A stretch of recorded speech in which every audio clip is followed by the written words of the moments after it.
This episode of Moms on a Mission is brought to you by our good friends at Beverly Hills Precious Metals. In light of recent bank instability, diversification is a must. Go to bh-pm.com to protect your wealth today and use promo code MISSION to save a little money. That's bh-pm.com and use promo code MISSION. And we would love to hear from you. Email us at moms@momsonamission.net. That's moms@momsonamission.net. And check us out on our website at momsonamission.net. Sorry about that. And please follow us on your favorite platform. Our guest today was an All-American center on Coach Bear Bryant's University of Alabama 1964 football national championship team and was drafted by the NFL Dallas Cowboys. Foregoing this opportunity, he entered medical school at the University of Alabama, Birmingham. He is internationally renowned in his chosen field of facial plastic surgery, has trained countless physicians and students, authored numerous textbooks and now 25 books, founded the American College of Rejuvenology, is a clinical professor of surgery, owns the McCollough Plastic Surgery Clinic, and founded the McCollough Institute for Appearance and Health. Please welcome to the show, Dr. Gaylon McCollough. Hi, Dr. McCollough. Hey there. Good afternoon, ladies. It's a pleasure to be with you. Well, you've been incredibly busy, and I'll just go ahead and say roll tide. I'm a Sooner, but I admire the work of the Crimson Tide and your main coach, Bear Bryant. I mean, he made history over and over again, and we Sooners have a deep respect for the work that he did. So we're so glad to have you on the show. So tell us a little bit about who you are and what you do. Well, I grew up in a small town in southeastern Alabama. My father was a plumber. I was the first member of either side of my family to go to college. And I never thought that I was going to be a football player. I actually didn't think I was going to be an athlete. I was a fat kid growing up.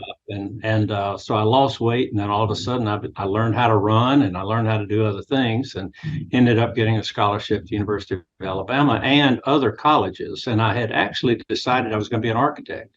And I was going to go to Georgia Tech and play football there and become an architect. Coach Bryant comes along and promised me a national championship ring if I would come to Alabama. And I got the ring. Oh, there it is. And Not so surprised. I went into medicine as a second choice, actually.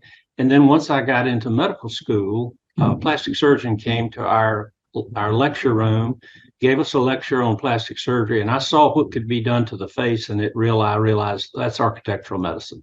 And so I knew from that point forward that I was going to do plastic surgery. So when you say architectural medicine, so how did you transition from, those are obviously you're drawing as an architecture, but how did you transition to medicine? Because I feel like that's a whole different ballgame as it relates to some people, are good at drawing, but being good at medicine, and not like being highly disturbed with, seeing intestines and things of that nature. That was just an easy transition for you. It really was. I've always been a caring individual, and I've always tried to give back. In high school, I helped my fellow classmates, and we taught younger people, and I coached Pee Wee football and Little League baseball. And so it was very easy for me to transition from architecture, sitting behind a desk and those as drawing, and actually being involved with people and in the operating room and alter tissues. So it was a very easy transition, frankly. That's neat. I love that because I've never heard of anyone going from architecture to medicine so smoothly. But what you just said made a lot of sense. You had a caring heart. You were very smart, I'm sure, knew how to study, bright, and that wasn't a big transition because that was in your heart, and I'm sure God led you to that. So I love that. That's about your story. I thought when I was a young person that I was being called to the ministry, and I thought for many years that that's what I was going to do. And then I realized there are many ways that we could minister to our fellow man. And one way I learned through medicine, you can really get to know people and you get to know their soul, and you can really minister in a lot of ways without necessarily being behind a pulpit and preaching. That's right. But just, a good example, just set a good example and encourage them to do as best as they can do and help them through their problems. And that's why I love being a physician. I love being a surgeon. I love coming to work every day. And how long have you worked? How many years? Well, about 50 right now. Wow. And you still love it. I'm entering my 51st year of practice. Wow. And What a blessing. since I became a physician, and everybody keeps asking me when I'm going to retire, and my answer is when I can't find my way to work every day. There you go. That's a good answer. And I live 2 right turns out of my driveway. It takes me 2 minutes to get here. So you're going to be working for a while.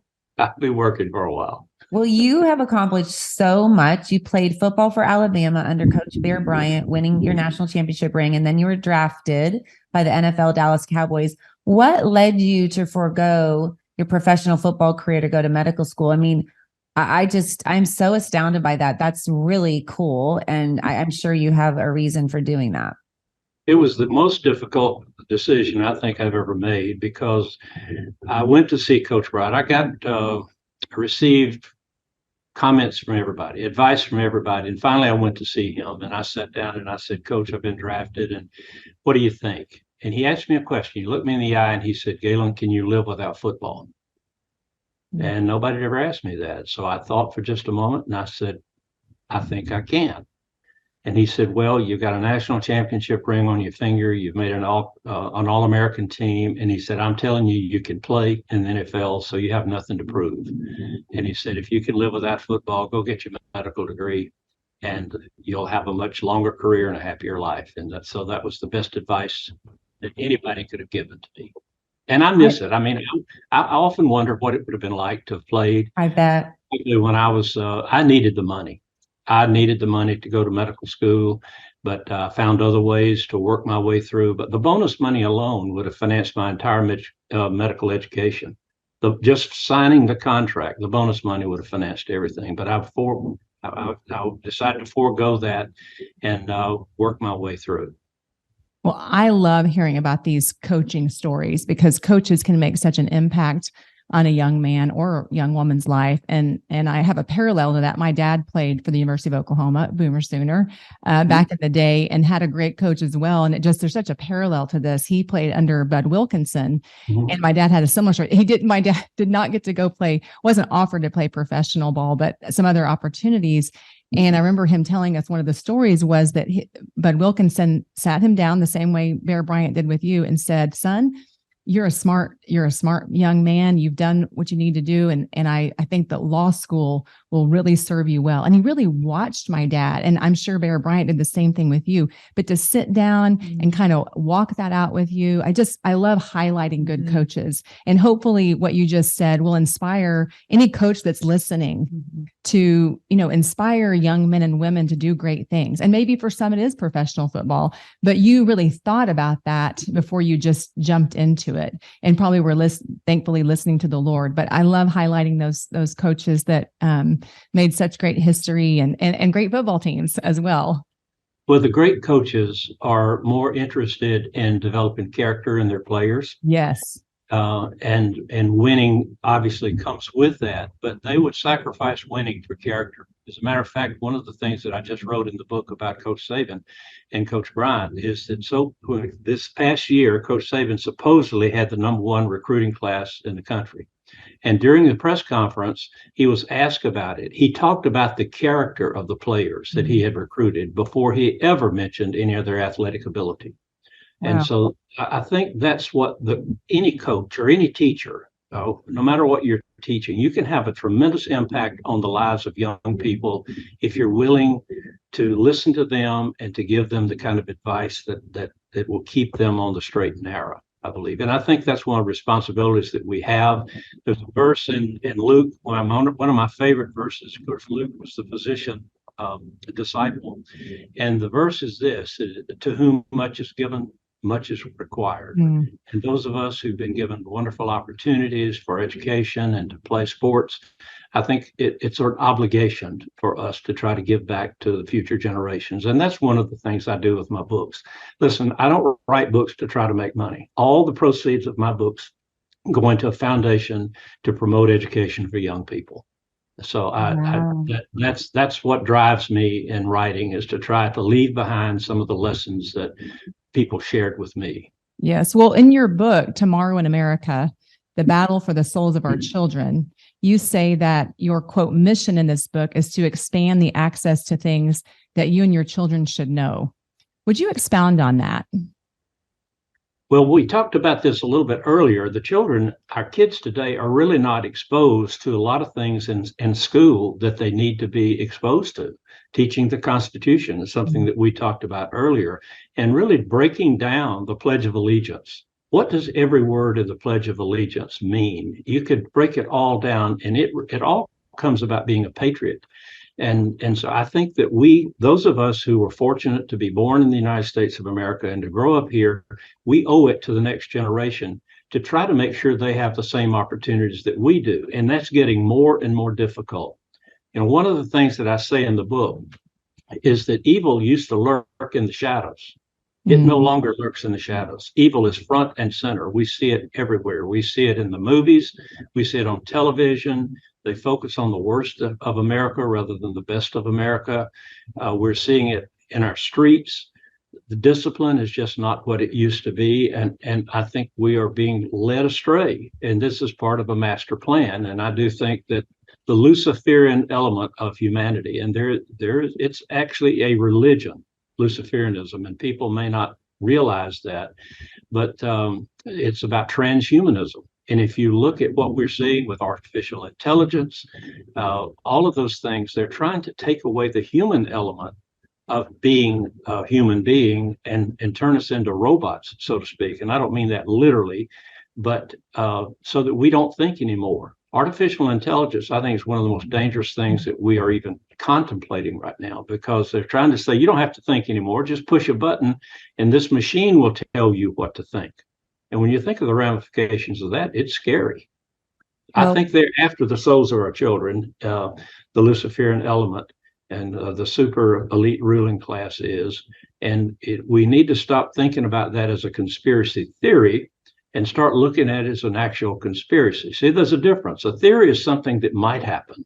But when you begin to look around and see all these things taking place around us and happening to our children, it's no longer a theory. It's reality. And the critical race theory and some of the things that they're teaching in school right now is not designed to make our kids smarter and better. And I know I'm rambling a little bit here, but let me just say one thing that I also stress in the book. Back in the late 1700s, there was a Frenchman who came to the United States of America named Alex de Tocqueville. Mm-hmm. He was a historian and an economist, and he went all around the United States, went to our ports, went to our industrial centers, went to our bread baskets, our agricultural centers, and he's trying to find out, why is America so great at just a short lifetime? And he finally went into our churches. And so he wrote in his book about his visit to the United States, America is great because America is good. And if America ever ceases to be good, it will no longer be great. Mm-hmm. Now, how apropos is that to what we're witnessing today? One of my favorite quotes of all time. So powerful. And a lot of people ignore it or never learned it. Unfortunately, they're not reading. I don't say it. I think I've been mispronouncing de Tocqueville. I've been saying, say it again, de Tocqueville. How do you pronounce that? I pronounce it de Tocqueville. Tocqueville. That makes sense. Okay. Thank you. Thank you. Sorry to go off track there. You didn't take French, I take it. Listen, I don't know. Oh, you did? Listen, I'm from South Alabama. I don't know if that's the way you're supposed to say it in Oklahoma or New York, or Alabama. I think you got it right. I think that makes sense. That sounds good anyway. No, it does. Well, in chapter 1, you ask the readers to consider the following as they read the evidence in your book and the actions they will take going forward. To, quote, consider the version of history and civics that our children and grandchildren have been taught and should have been taught, end quote.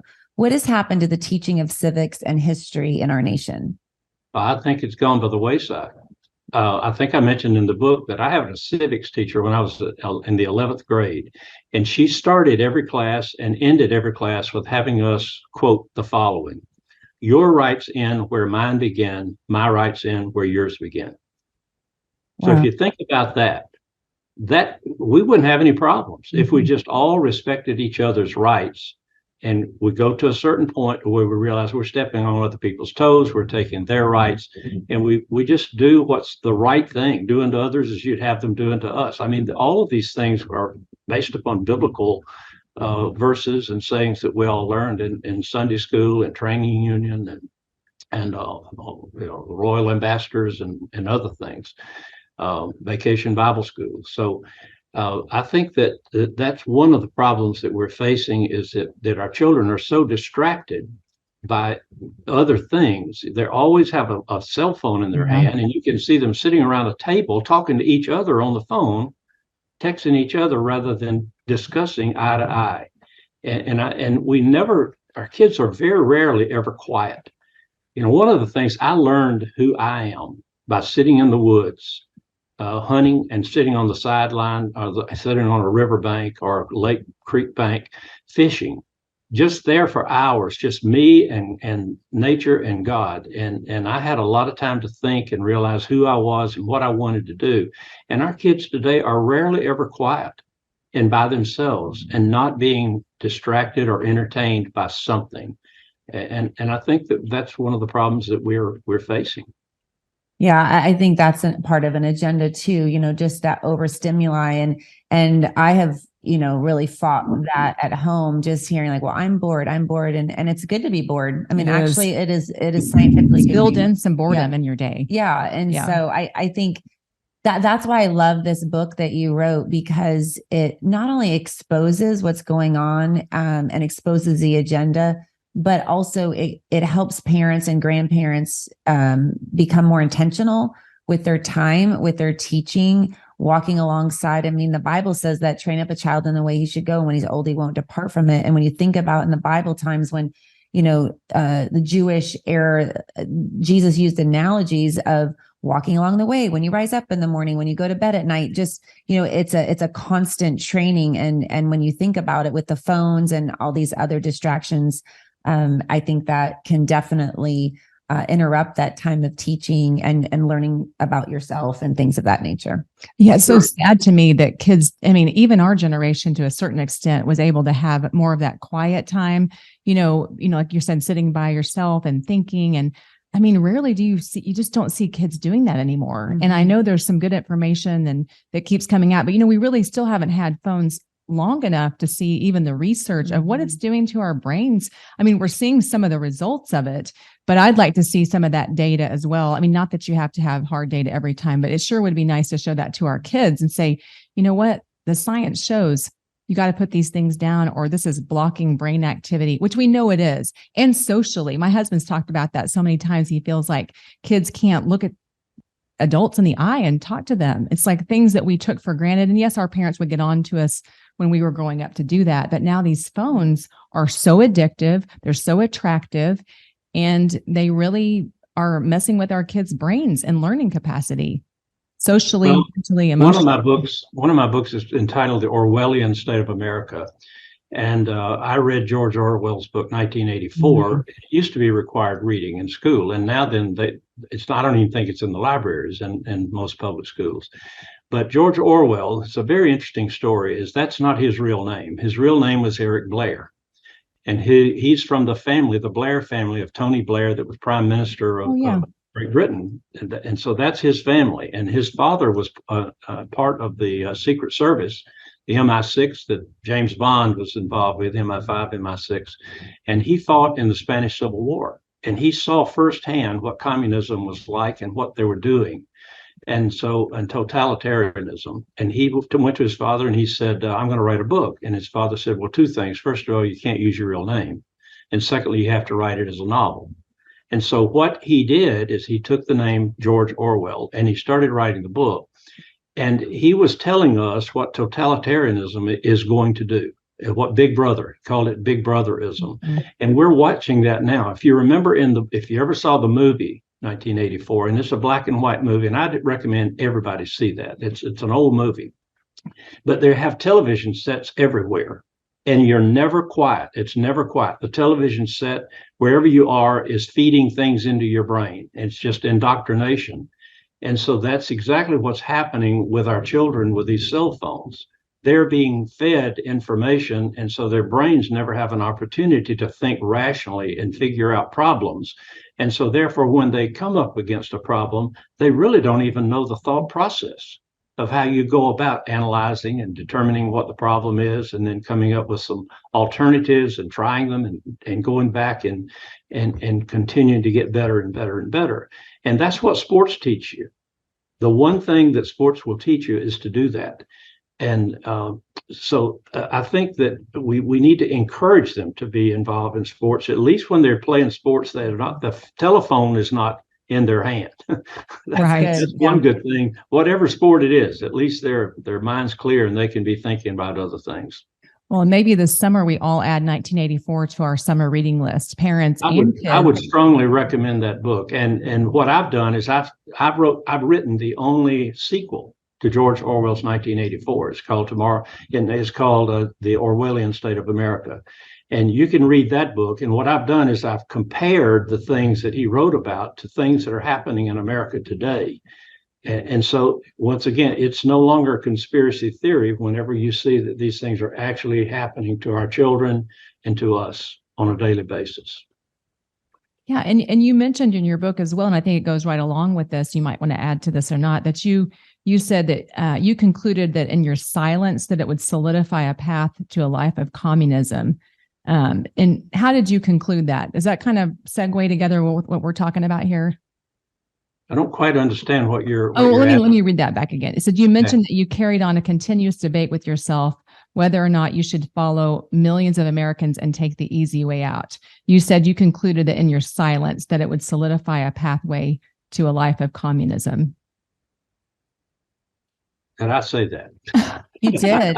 Would you like the page number? Yeah, I probably You've written a lot of books. You've written several books. That because I can tell you, I never considered communism. It was nothing. But I think what you were trying to say, which I love this, because you'll hear people say today, in your silence, you're complicit. And yes. Okay, I understand exactly what you're saying. Yes. Yeah. When you see evil, no matter what it is and what it looks like, when you see evil, you need to confront it. You're being complicit if you're being silent.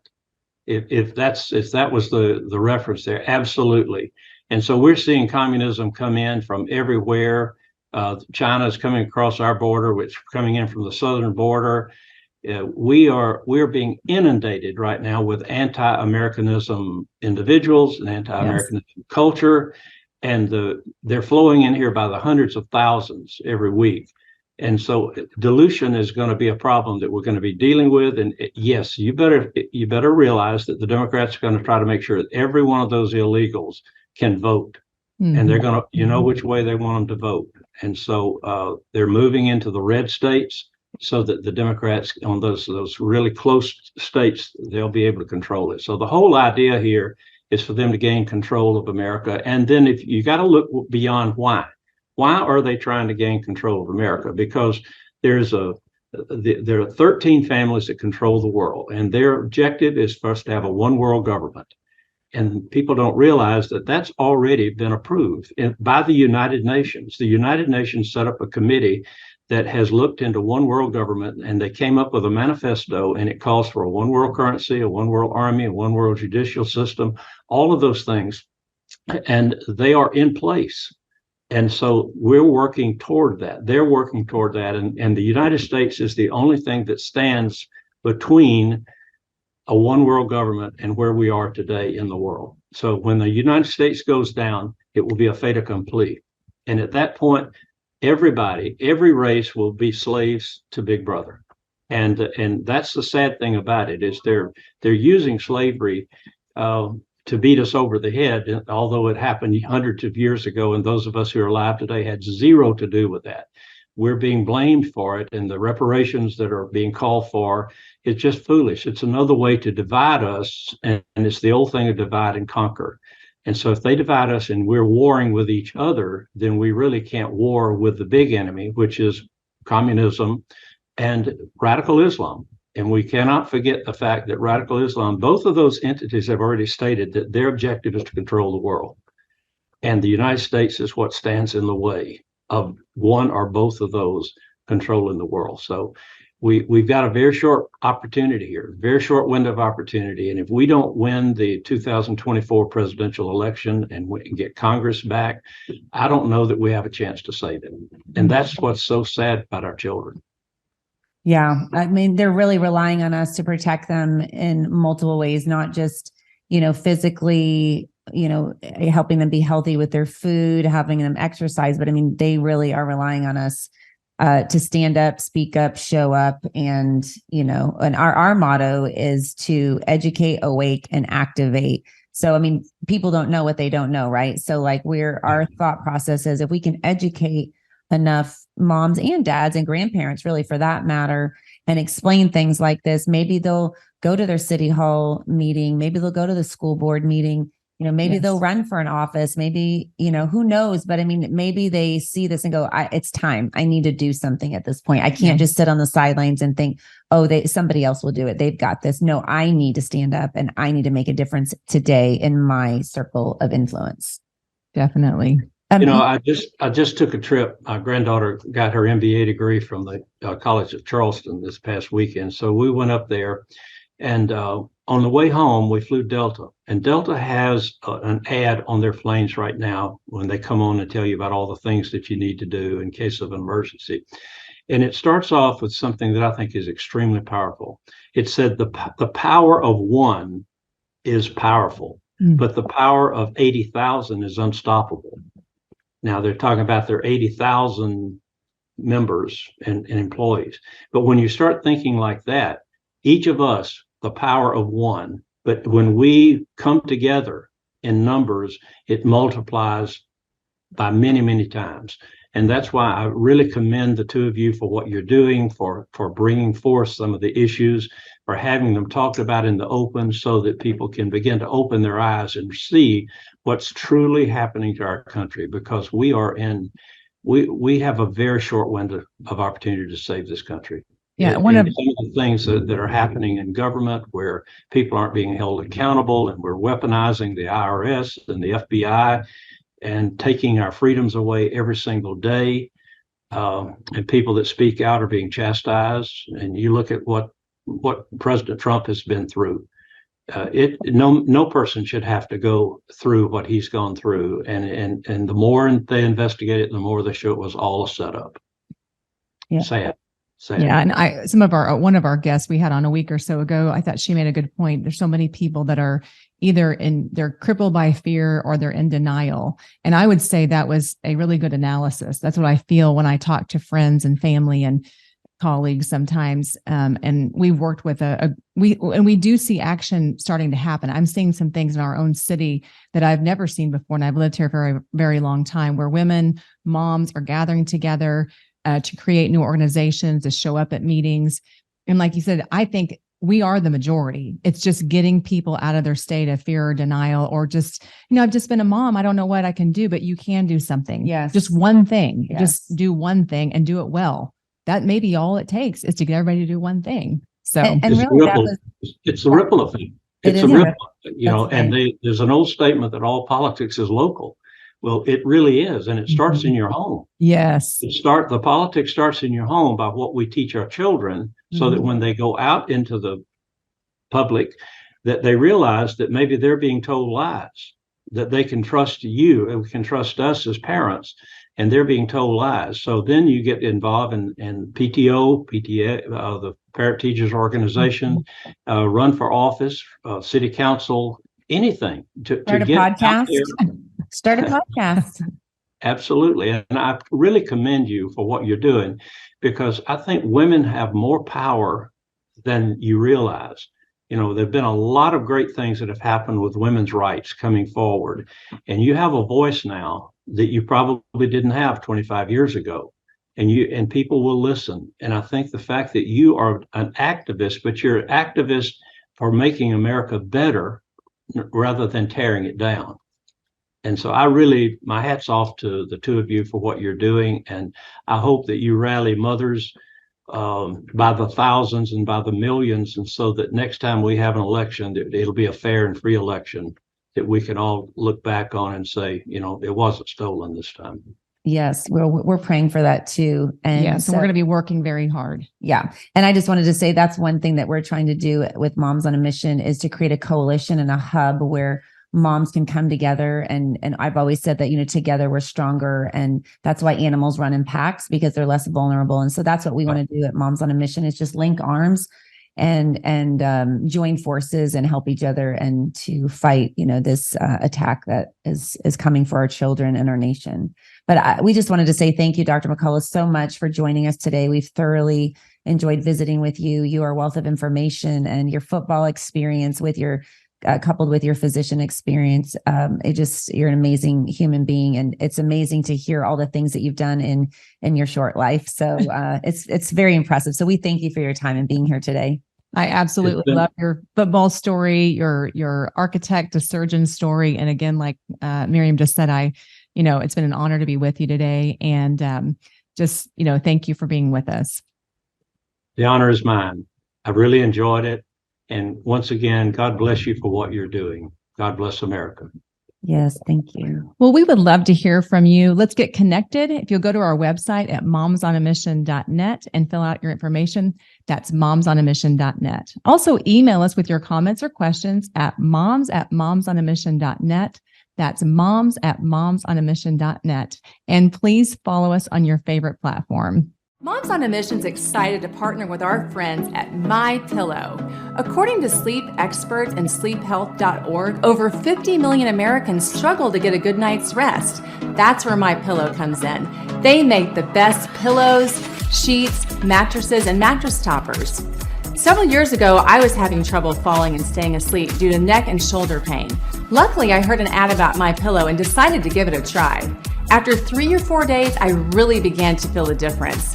I was sleeping better and my neck and shoulders felt so much better. MyPillow really does help you fall asleep faster and stay asleep longer. Moms on a Mission wants you to get a great night's rest too. Go to mypillow.com right now and use the promo code MISSION for up to 66% off your purchase. MyPillow products are made in America and have a 60-day money-back guarantee and lifetime warranty. Remember, go to mypillow.com, put in the special code MISSION for your special Moms on a Mission discount. Thank you and God bless. Hey guys, it's Moms on a Mission here. Are you worried about your financial stability and protecting the money for which you worked so hard? The problem is stock market volatility and inflation. You may be wondering what you can do to preserve your family's wealth. We at Moms on a Mission encourage you to reach out to our friend Andrew Sorcini with Beverly Hills Precious Metals. Andrew is the expert in educating you to help you find the right balance of gold and silver for your family portfolio. He made it so easy for me to add precious metals to my financial investments. I simply mailed a check to Beverly Hills Precious Metals and my silver showed up on my doorstep a few days later. It was so easy. Go to bh-pm.com to save a little money and tell them that Moms on a Mission sent you. That's bh-pm.com. Don't wait. Protect your wealth today by going to bh-pm.com and tell them that Moms on a Mission sent you. Hi everybody, it's Moms on a Mission here. Recent research from the CDC says that millions of Americans develop parasitic infections and symptoms often go unnoticed or are misdiagnosed. Parasites are the cause of many health problems, such as anxiety, depression, chronic pain, fatigue, and unexplained digestive issues. We all need a common sense strategy to improve our health. We at Moms on a Mission encourage you to reach out to our good friend, Dr. Jason Dean. Dr. Dean's Full Moon Protocol provides all natural detoxification and fights inflammation. These supplements are made with 100% organic ingredients and are proven to kill parasites safely and effectively. To order your Full Moon Protocol, go to bravetv.store/mission to save $20 off your first order. That's bravetv.store/mission. Order Full Moon Protocol and start killing those foreign invaders that have been keeping you sick. That's bravetv.store/mission to receive $20 off your first order.